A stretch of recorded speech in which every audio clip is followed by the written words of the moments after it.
Hey guys, it's 7 o'clock and we can get started here. I do have to jump off at 7:30 tonight. You guys are welcome to continue, but I do have to jump off at 7:30. The kids are still downstairs on their Zoom class, so we got plenty to work on there tonight. But hey, I want to thank everybody for coming tonight. It looks like we have another really good crowd. I appreciate everything that Bill has done to kind of set everything up, and Amy and JD. And then a lot of you have been retweeting this out, and that's awesome. I love to see everything. And everybody out here, and I hope that this is kind of starting to grow into something that you guys are looking forward to and how we can continue this. So I want to continue that, and I appreciate everything that you guys are doing to be here. I know that since we got a lot of people, I'm going to kind of skip the introductions. Most of us have seen each other, met each other already. I'm going to skip that tonight, and I'm just going to turn it over to Kerry, let her just do a quick introduction of herself, and then kind of let her share out some ideas, and we can let the conversations begin, okay? Kerry, hi, everybody. My name is Kerry Sensenbrenner, and this year I am a 6th grade science teacher at Tompkins. I'm just finishing my first year in the 6th grade curriculum. Previously, I've taught high school biology and standalone computer science, as well as 7th grade science. So a lot of different hats over the past couple of years.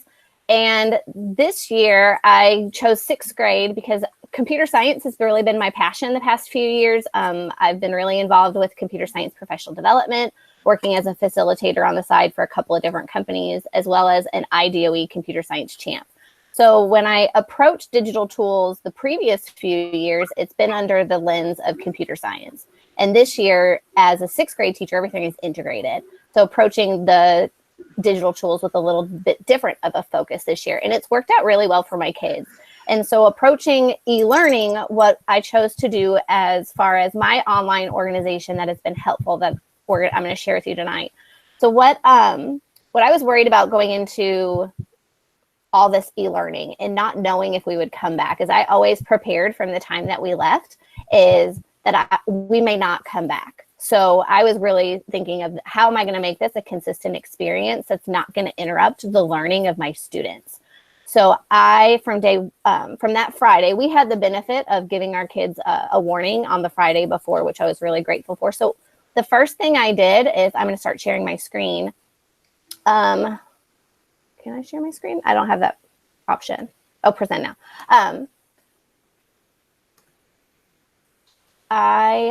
First thing I did was I made a Google folder. So you're looking at that right now. A Google folder for my students, and it was blank the Friday, and everybody added their own Google slide. And then I rearranged them into class periods. So I own the folder, but my students own their work. And then I told them that from that Friday, every single piece of assignment that we would do would get turned in this format. So I've made us a little folder so you don't have to see any specific student. So from day one, I've assigned the work to be turned in as a slide. So each assignment, the product that the student is working on is a slide to be added to this document. So the first day was just pick one of the non-renewable or renewable resources to talk about. And so they had to add their sources, they had to add an external link and add a picture. So they had a format, but they just had to tell me in one paragraph and do their own design. So this kind of started off the idea that I'm going to eventually have an online Jigsaw, is they will look at each other's, but I still didn't quite know how I was going to moderate that or what it would turn into. So every time I assign a piece of e-learning, it takes them back to the e-learning folder. And I did this for a couple of reasons. As I know as a teacher, we get the same question 100 times over and over from every student. So I was really worried about where the assignment is, or they don't scroll down on Google Classroom.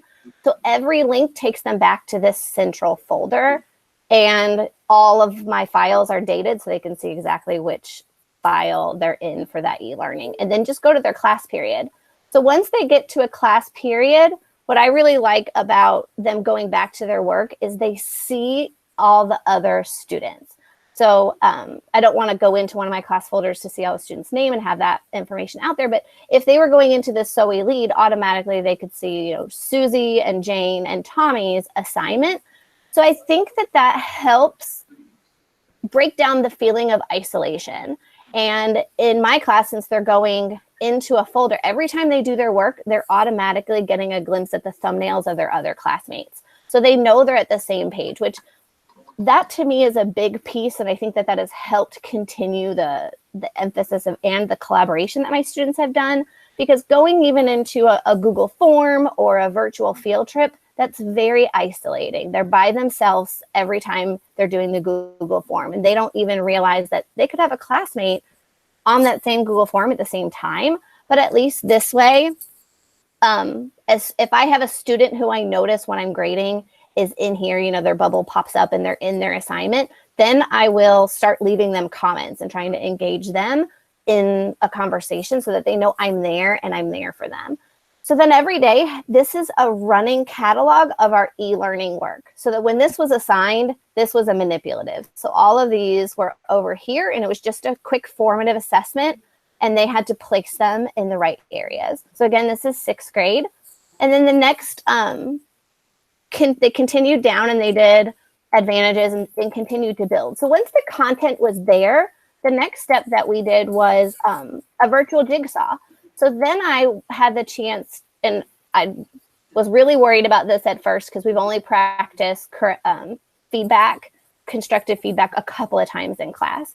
So my students were then challenged. I gave them the task just to see kind of how it went. And I was so happy with them they did a virtual scavenger hunt, and then they had to give each other feedback on different drafts. So they had them research, should there be a wind farm in Evansville, and look at the different news stories about it, look at the different Courier and Press and News 14. And then they had to give each other feedback. And I left them comments. They left each other comments based off of a checklist. And what was really interesting, yeah. I'm sorry to interject. Could you just real quick kind of remind us what your jigsaw process was before we get too far from that? Yeah, so in the jigsaw process, I'm kind of bouncing back between student one. So they had the choice of different non-renewable and renewable resources. And then they had to go on a scavenger hunt and list the students who did a specific resource and then what was something interesting they learned. So again, they had to go back into the folder of their class and just browse around and start looking in different class periods to find all that information. Then once they were there, they went through, they could go in any class period that they wanted to, which was really good. I think having all of their work open allowed students to see what style of slides are people making, how much personal emphasis or personal decoration are they putting it in, or how deep are they going. Like seeing some honors students, really allows them to see the cream of the crop, or, seeing like, oh, this isn't enough, and she's leaving comments. So my comments are public for them to browse through as well when I leave at a different student. And then they can see an example, like this that has met every part of the rubric. So that has been really helpful of students going back after I leave a comment and saying like, maybe you should check out somebody else's work. And they browse around and then they realize, hey, this is what I need to do, or I can add more pictures, or I can do whatever template I want. So it has been really helpful for them to be able to see in this process what everybody else is doing. And it's cut down on the amount of questions I have as well, which has been nice. And doing it this way, all organized in one folder, in one document, has been, like, my kids will be very proficient at this digital tool. So I have not asked them to learn very many extra features. Trying to learn how to comment was the new digital tool for them. But I've learned other things along the way, having to change their comment, like sharing status. I had to make an IORAD. So if you're not familiar with IORAD, here is it's an extension, and I can click around. Oh, I've got to sign in. I can do it while I'm on there. But I have to click around and it records my screen clicks. I don't want to do this right now, of what we're doing. So I'm going to try to cancel this out. Maybe not. But it records my screen clicks. I'm trying to. Awesome. So really the jigsaw, is where you really wanted them to go find something and bring it back and build on, whatever the content was, to continue building that shared knowledge, right? Correct. We have not had any hiccups in our learning content as we've gone through this whole experience. We've done our content slower, but we've not had any hiccups in the process. So through, I think I am recording my IRAD done.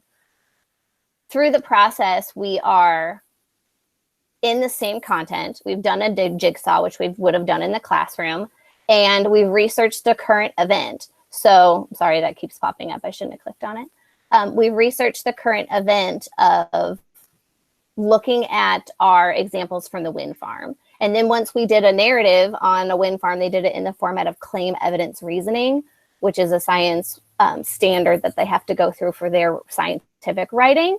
They then use the digital tool of a comment feature. So again, they're collaborating. They've gone in each other's work. They've been, they may have chosen somebody else now to go in the second time that they're going into other people's work. And they had to comment on 2 different people. But what I really liked about it was students were really asking for help as other students were commenting. So this person says, can you give a better conclusion? Try this option. And then this little girl goes on to say, I think right here, that she has always had trouble with that specific style of writing and asks for more help. And so I was really impressed with the way that they wanted and continued to strive for collaboration. It wasn't just a one and done. They continued to respond in that environment. And so that was really an interesting development and helpful along the way. So before you get too much farther away from that point, so what did it look like in your classroom before? Like, was there this kind of interaction? Were you able to create that environment where students were already doing this? Or is this something new that's popped up now that you've moved to this style?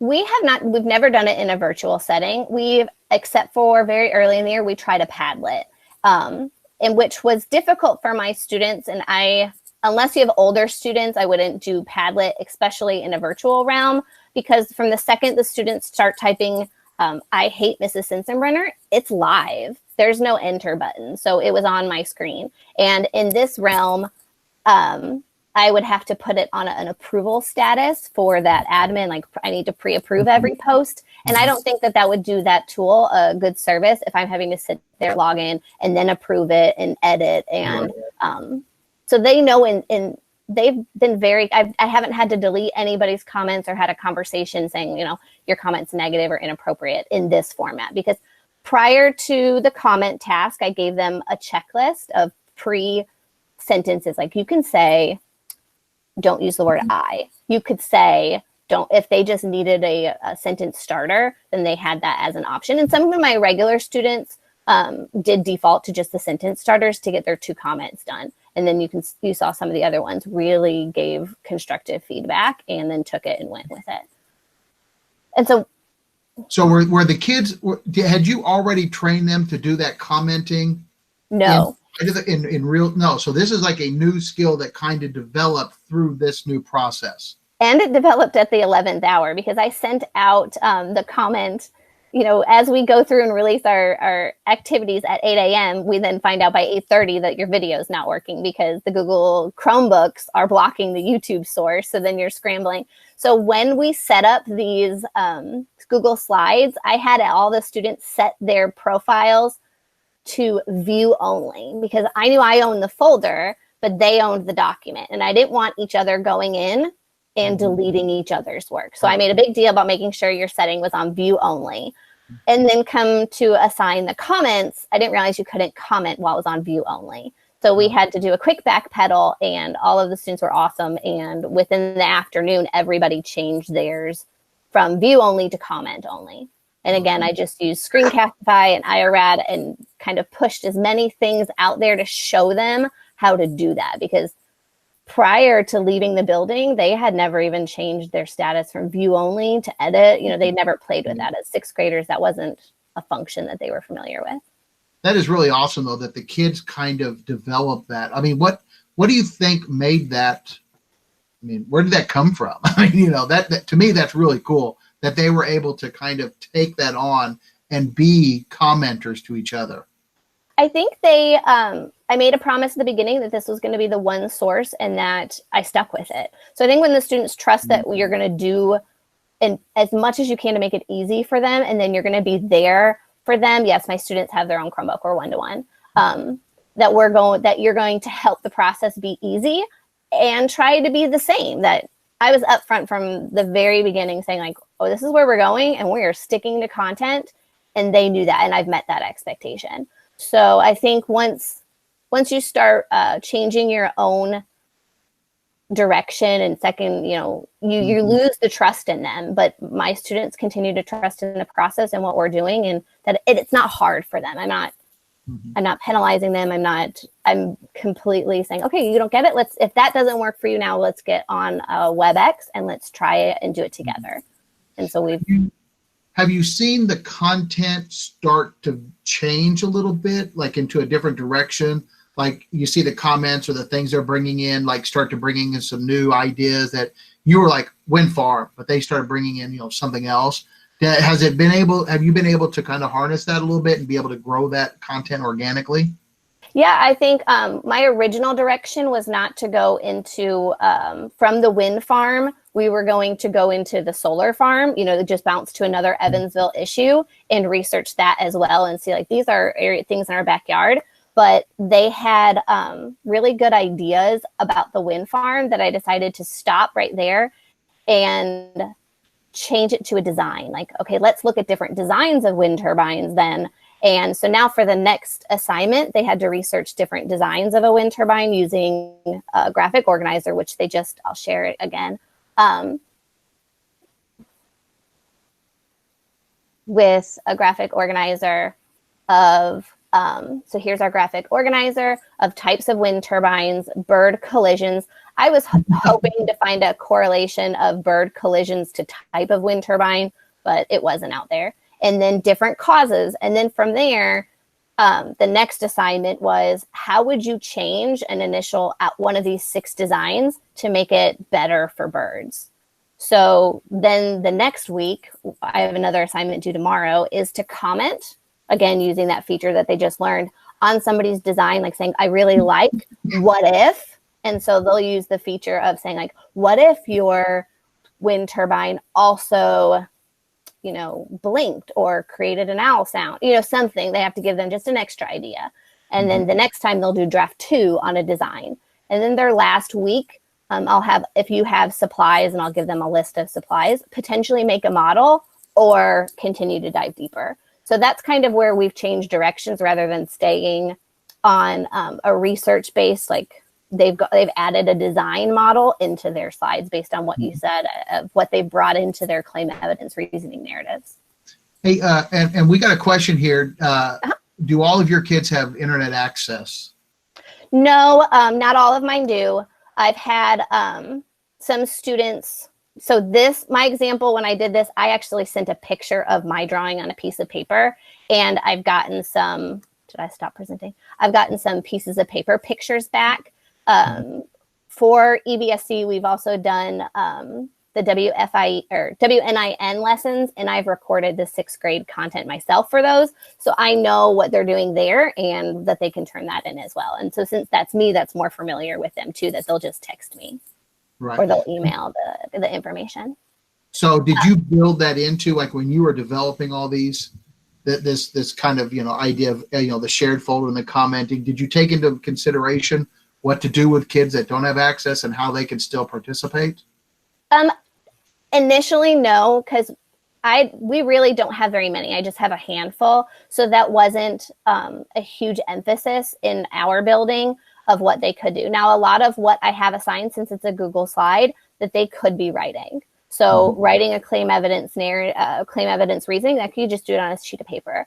So I think a lot of what you want to do, in this format, they could have just done on a sheet of paper and taken a picture every day and sent it to me. But I have only here and there. I have had a couple of special ed students where it has been, if they fall behind, it's intimidating to see that you're 15 slides behind. Yeah. So in that case, I've done the option of oral Flipgrid. So I have a Flipgrid made that's just for oral responses, but that's for some of my IEP students that need just a different format, and that it's too much and it's too deep on a Google slide to have them have that many steps to something. But very few of my even special ed students have had that option, have taken advantage of that option. They have chosen to just plug with it. And what I really like about doing the Google slide, that as a student, a couple of things as a teacher for accountability, I can change their version history and see their version history, because I've had students say, it's deleted, it's gone, you did something. And the version history's there. I can't, there's nothing wrong with the Google algorithm. So I've been able to show them that. And I leave comments, all, linking directly back to the instructions. Like, hey, are you having trouble on this slide? Here is the original instructions, and it's right there on the same screen for them to just click directly to. So in this case, I have found that there's some hiccups in how much time I am spending going through their slide presentations. And so after our last conversation, that was something that I really reflected upon. And so I will show you some ideas that after we chatted last time that I think could help and could really, going forward, if I had to do this again or for longer, I would. I was going to ask, what kind of lessons have you learned that was a great idea, but it didn't execute well? So as you can see, like, this is the thumbnails that you would see in the folder. Student 2, I'm a visual learner, so I wanted to, if I could have a visual cue for each thumbnail that lets me know visually really quick where they are. And so red would, every time they added a color, it would go towards a completion of assignment. Like, hey, when you do this assignment, make sure your box turns blue, and they would have to do that. So that was one just visual thing that I thought I would personally need, seeing all the thumbnails to let me know, like, this kid is either progressing really well or this kid hasn't changed a single color. And then another thing that I'm going through, just spending a lot of time is scrolling to the most current slide assignment. Because now, I mean, we're on slide 14. So what I would have changed and done differently is added, in addition to that visual on the table of contents, I would have added some internal links to go right to the assignment that I wanted. So that right away, the students, I could get to where I needed and not have to continuous, because every time I go, I'm not looking at anything previously in this unless they ask me to. So I'm scrolling straight to the bottom, looking at the most recent, and then entering those grades. So if I could have just a table of contents and a visual cue as I'm looking at all of their slides to let me know right away, because that's one thing that we are tracking on it's a really quick turnaround, is who we don't have any work from. With our teachers, we're inputting that in a document to say, okay, this student has not done any work. And so that would tell me, just very clearly that person either hasn't, and I can dive a little bit further, or they've just not followed that step in putting in those directions. And so I think that's what I would do differently. But I think that could be done. So looking at something you can do now with your students, or even next year using the same digital tool, is being able to have a reflection of their year-long activities. So if you had, one section of that, instead of saying assignment 1, that you could do as your vocab section, and they would link all of their vocab review documents as a slide, and have a format. If you wanted to standardize it and say, already pre-link, slide number 3 is going to be your vocab unit, and then link to the next slide. And then as they add between, you share that format out, and they add to it, and they get to click around and fill it with their year-long study supplies. So if you're in high school and you have a cumulative exam at the end of the year, they've got this year-long kind of scrapbook or portfolio thingy set that they have kept track of, and they could go back through and review on their own time. And as a teacher, you could go through and drop, if you have a slide of review games or Kahoot links, you just paste it and tell everybody to copy it in. And so I think that would be a really useful application of this later on. Now, one thing I think why my students are continuing to be as excited and use this and be, really active in it, is we have not used slides with a huge intensity this year. So I have had my students do a presentation, but they had to design it in Scratch. So this year we have not really done much with slides. And so it's not been overused and abused as far as the digital tool that they're just sick of. So I think if I did use it as their digital portfolio for the year next year, I wouldn't use it continuously every unit as well, because they would just get tired of it. And I think that's why I've had just a good experience with my students right now. Do you, because I'm trying to, like I say, every one of these conversations, my big goal is, what's my takeaway for next year, right? Like I'm thinking about next fall, and I'm hopeful about next fall. Do you see this as something that you might start doing more of in your face-to-face, so that if we have to go back out again, this is just a natural extension? Or do you want to save this, or would this be worth saving? Maybe you've done a little bit of this, but it's kind of saving for that situation. Where do you see yourself in integrating this into the regular face-to-face classroom again? I think I will definitely have at least a slide existing. So a portfolio started as far as classroom procedures, just your basics that I'll start right away in August, and to teach them that organization. We use a physical composition notebook for our interactive notebook, but the idea is the same, that the students are building at that document along the way. And so when I just said this, when I use that term, that guys, this is going to be your interactive notebook for the rest of the year, they were like, oh, okay, I get it. And then they didn't question it from there. So I just transitioned the naming of it to something else, and they were okay with that. But I definitely will set it up just under the plan. And some of my students, in my class, we talk about the different smarts.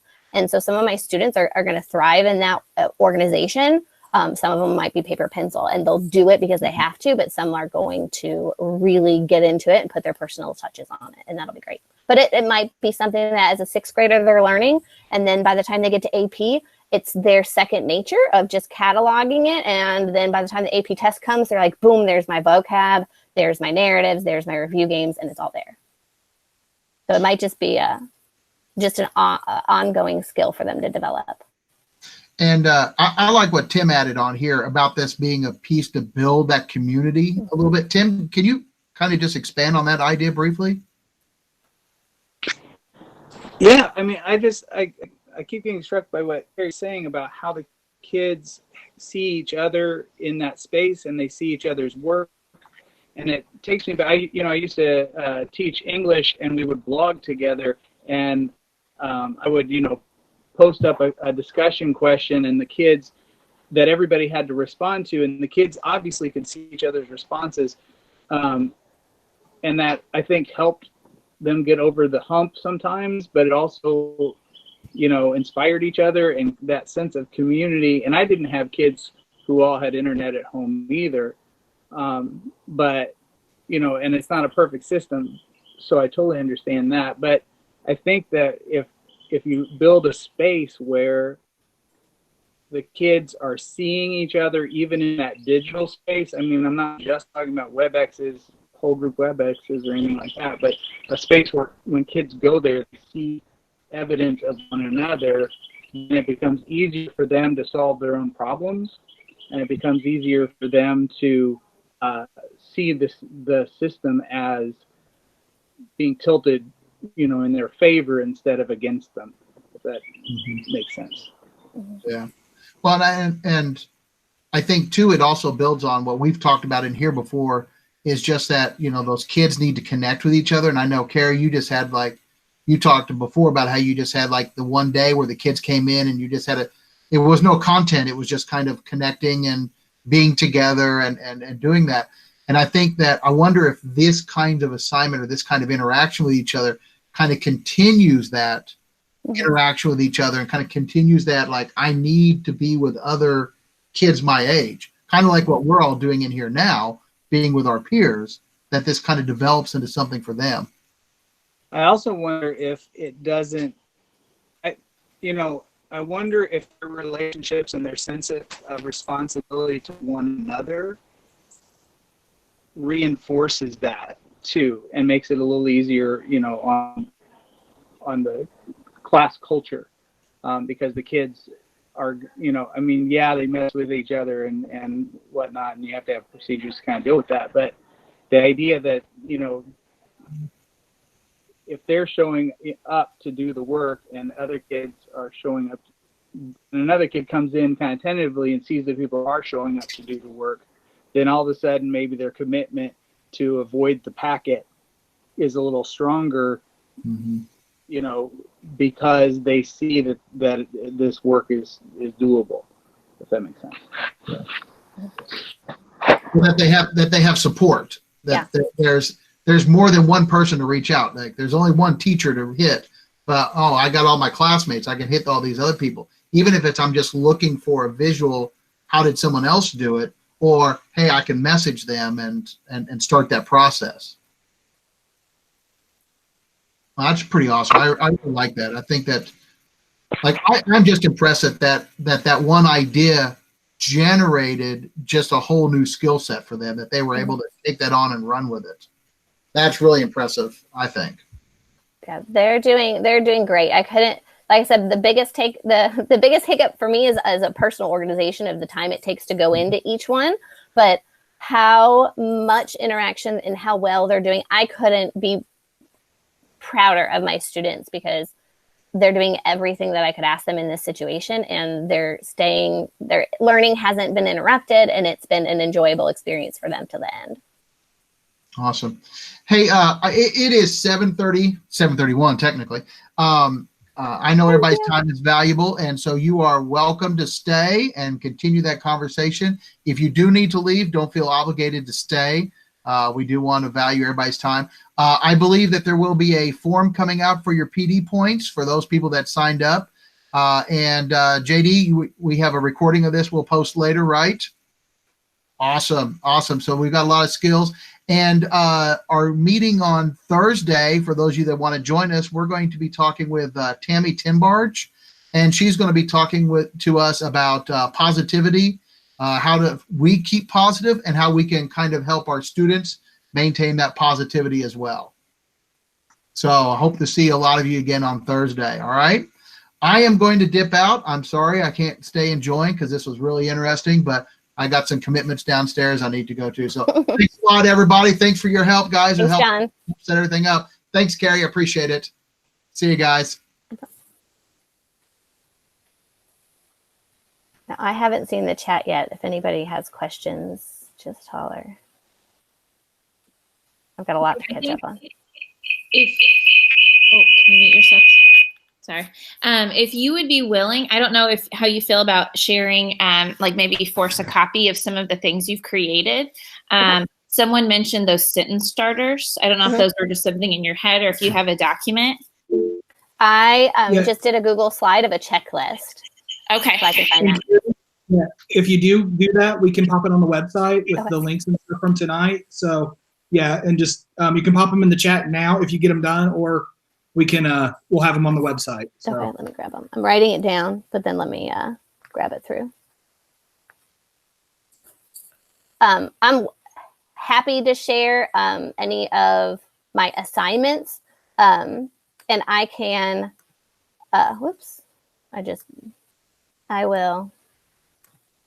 show you the format. So if you, sorry, JD, you got front and center.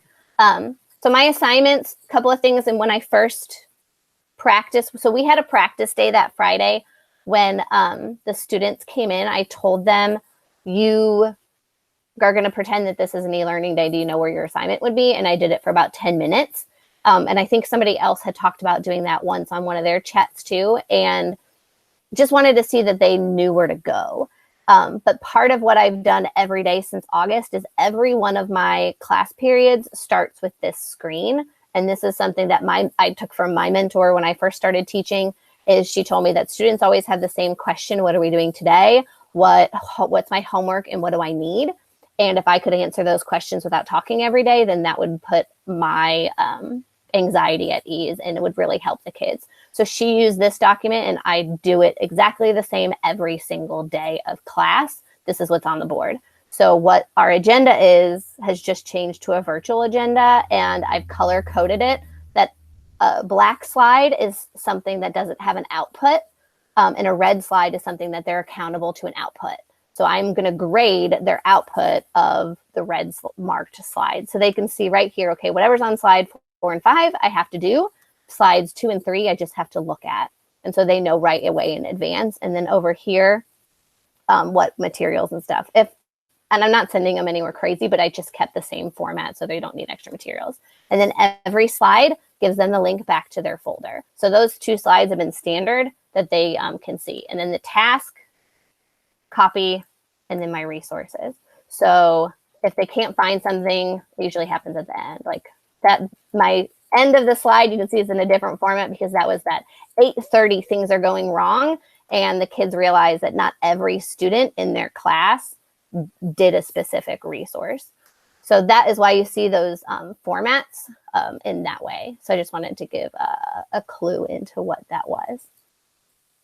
But I can definitely put those in a public folder and then give that link to how I'm organizing my e-learning right now so that can be seen.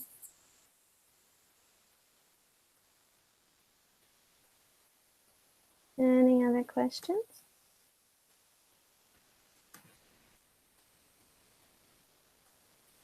Somehow I've got JD pinned on my screen. I love you, but I can't change it. So I can't see anything. Okay, there it is.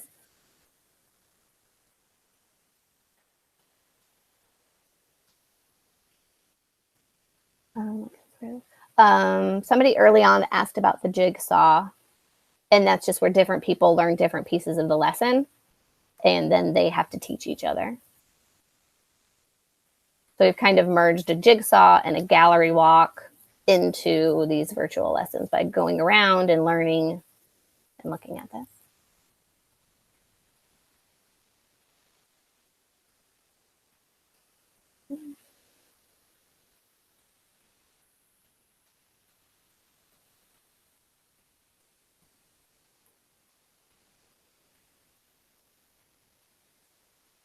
Mm-hmm.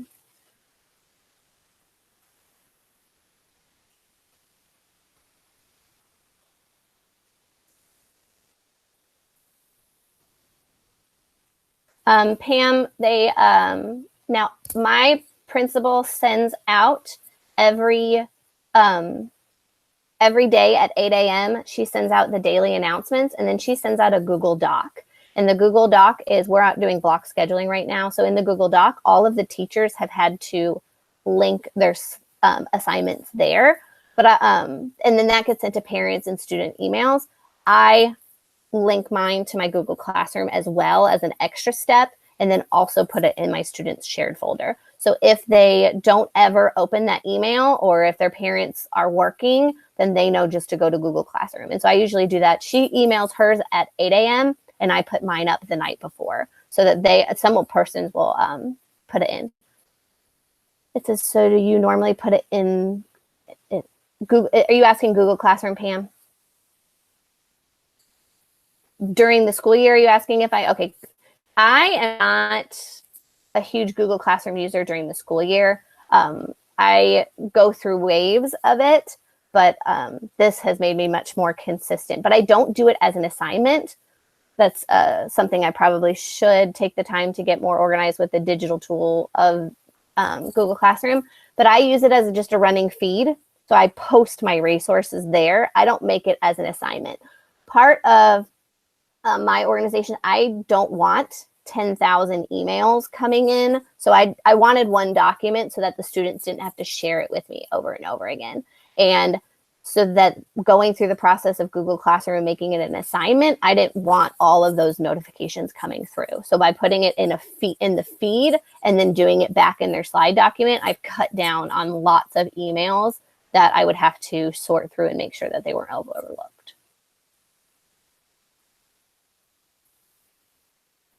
Where do you post the opening screen you showed us in your daily?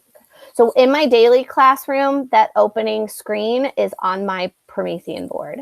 So that is the first thing they see in the room when they walk in. So what happens, Pam asked, where is it normally? The screen is on the board. And when my students come in, we spend the first about 10 days of school doing procedures. And so we do group roles. So they have a materials manager, a quiet captain, a task master, a cheerleader, and we rotate group roles. but the materials manager has to look at the materials section and go get the stuff for the group. And that is up on the board every day. Oh, if students are absent, I do paper copies in plastic slides on a pegboard. So I have the paper copies of what we did that week hanging in a pegboard.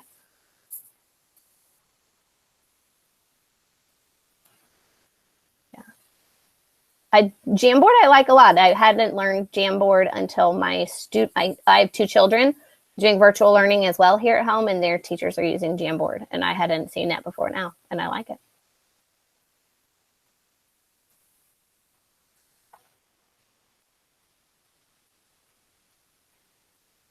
Great questions.